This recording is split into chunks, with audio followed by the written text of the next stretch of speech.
An Albuquerque man with ties to New Mexico's boxing scene is dead after a crash on I-25.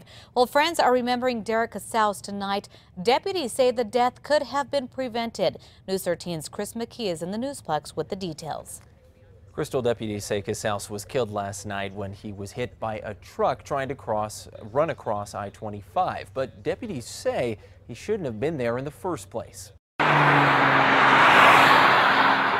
On I-25 near Tramway is where Derek Casaus lost his life Saturday night. There was another call that there had been a pedestrian hit by a southbound vehicle on I-25. But the end of the Albuquerque boxer's life has caught many off guard, including friends. He was a good guy.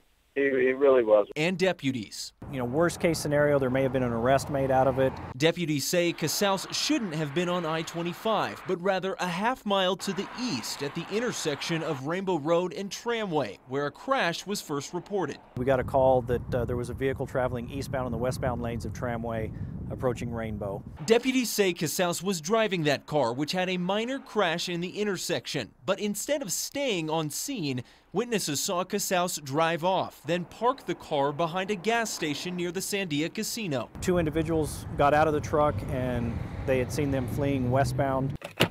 Deputies say Casaus and another man got out of their car and ran through the field, then trying to cross I-25. Casaus was hit by a truck and died a short time later, and the passenger is still missing. They're hoping to talk to the passenger to try and get a better understanding of exactly what took place last night. Casaus is a local boxer who once trained with Team Tapia Boxing Academy. He did his pro debut with us probably 2 years ago. They remember him as a strong fighter. Yeah, he was a really hard worker. He was supposed to be back in the gym with us, and he said he was working, so he really didn't have the time. As friends mourn, deputies are looking for answers. Had both individuals just stayed on the scene, it definitely wouldn't have risen to a point that, you know, somebody had to needlessly lose their life by trying to cross a busy interstate.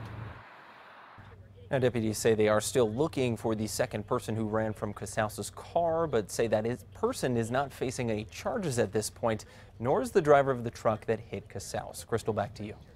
All right, thanks, Chris. Sheriff's deputies say the car Casaus was driving was not stolen.